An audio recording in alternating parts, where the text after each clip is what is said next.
नमस्कार दोस्तों, स्वागत है आपका इन्फॉर्मेशन सेंटर पर। आज मैं आपको बताऊंगी सस्तियां के प्रकार एवं विवरण।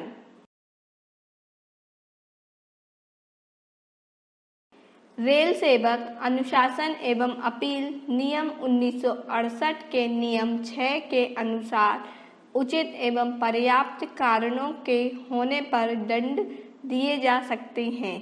दंड शास्ति दो प्रकार की होती है, लघु दंड शास्ति, दीर्घ दंड शास्ति। पहला लघु दंड माइनर पेनल्टीज। परिनिंदा करना, सेंसर का दंड। निश्चित अवधि के लिए पदोन्नति पर रोक। रेल सेवक की असावधानी अथवा आदेशों की अवहेलना के कारण रेल को हुई आर्थिक क्षति के संपूर्ण या किसी भाग की उसके वेतन से वसूली।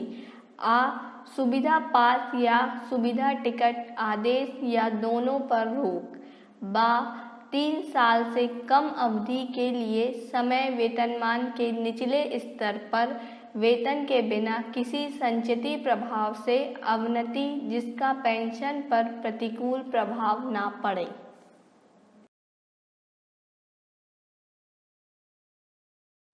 निर्धारित अवधि के लिए वार्षिक वेतन वृद्धियों पर रोक। साथ ही यह निर्देश भी हो कि अवधि के समाप्त होने पर उसका अगली वेतन वृद्धियों पर प्रभाव पड़ेगा अथवा नहीं।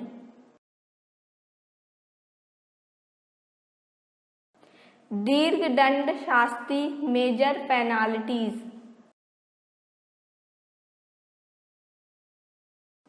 एक निश्चित अवधि के लिए समय वेतनमान के किसी निचले स्तर पर वेतन में अवनति इस निर्देश के साथ कि अवधि के समाप्त होने पर उसका अगली वेतन वृद्धियों पर प्रभाव पड़ेगा अथवा नहीं।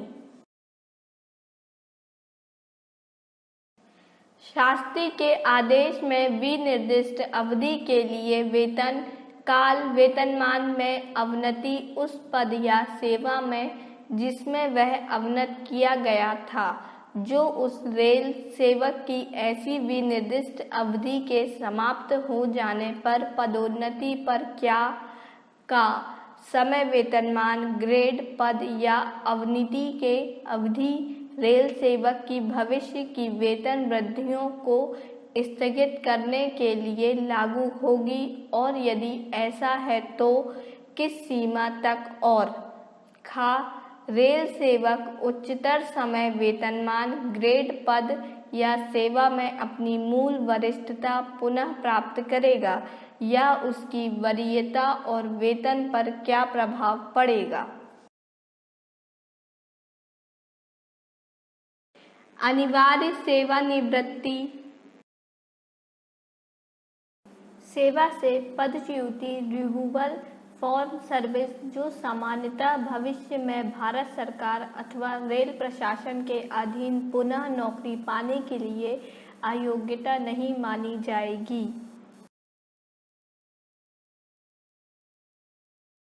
बर्खास्तगी डिसमिसल फॉर्म सर्विस जो सामान्यतः भविष्य में भारत सरकार अथवा रेल प्रशासन के पुनः नौकरी पाने के लिए अयोग्यता मानी जाएगी। नोट 1, यदि किसी रेल सेवक के द्वारा ऐसा कोई कार्य किया जाता है अथवा कोई कार्य करने में अवहेलना की जाती है जिसके फलस्वरूप रेलगाड़ियों की टक्कर हो गई हो या होने की संभावना रही हो, तो उसे पदच्युति मद संख्या 8 अथवा बर्खास्तगी मद संख्या 9 में से कोई एक सजा अवश्य दी जाएगी। अगर यदि इन दोनों में से कोई सजा नहीं दी गई है तो ऐसा करने के कारणों का उल्लेख किया जाना आवश्यक होगा।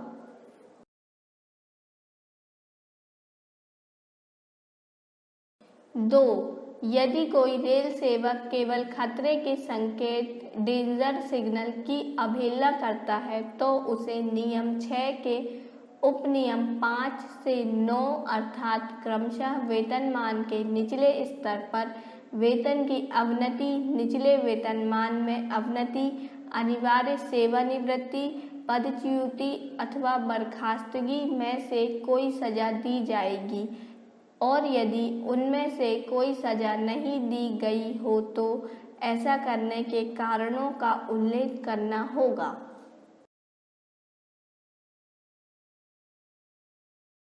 तीसरा, साथ ही यदि कोई रेल सेवक अपनी आय के ज्ञात स्रोतों से अधिक संपत्ति रखने का दोषी पाया जाए या अपने सरकारी पद के कारण किए गए किसी कार्य के बदले विधि सम्मत पारिश्रमिक के अलावा अन्य कोई धनराशि प्राप्त करने का दोषी पाया जाता है तो उसे उपनियम 8 या उपनियम 9 के अंतर्गत कोई दंड दिया जाएगा और यदि इन दोनों में से कोई दंड ना दिया गया हो तो ऐसा करने के कारणों का उल्लेख करना होगा। चौथा, छठे केंद्रीय वेतन आयोग की सिफारिशों को स्वीकार किए जाने के बाद संशोधित वेतन नियमों के अंतर्गत सभी सरकारी कर्मचारियों के लिए 1 जुलाई को वेतन वृद्धि की तारीख के रूप में निर्धारित करना केवल वार्षिक वृद्धि के लिए संगत है। यह प्रावधान उन मामलों में जहां सस्ती के रूप में वेतन वृद्धि पर रोक लगाई जाती है पर लागू नहीं होता है। ऐसे मामलों में जहां एक निश्चित समय समाप्त होने के तत्काल पश्चात बहाल कर दिया जाएगा और इसे अगली 1 जुलाई तक स्थगित नहीं किया जाएगा।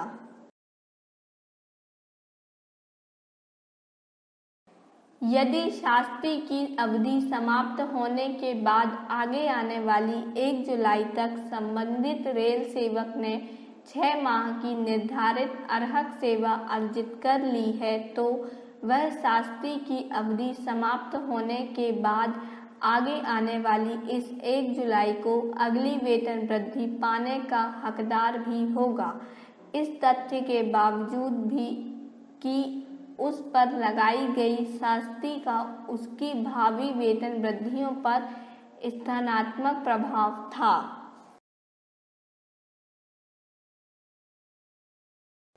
पांचवा, जहां निचले स्तर पर अवनति की शास्ति लगाई गई हो वहां शास्ति की अवधि के समाप्त होने पर तत्काल वेतन को बहाल किया जाएगा।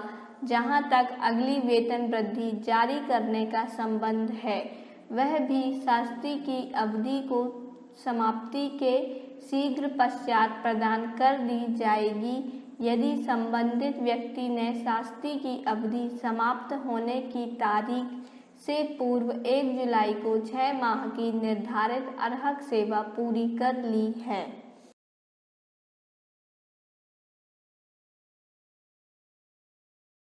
हमारे इस वीडियो को एंड तक देखने के लिए आपका बहुत बहुत धन्यवाद। आपको हमारा ये वीडियो कैसा लगा हमें कमेंट बॉक्स पर कमेंट कर जरूर बताएं और जो इस चैनल पर नए हैं वह हमारे चैनल इन्फॉर्मेशन सेंटर को सब्सक्राइब कर लें। आप हमारे वीडियो को लाइक एंड शेयर जरूर करें। धन्यवाद।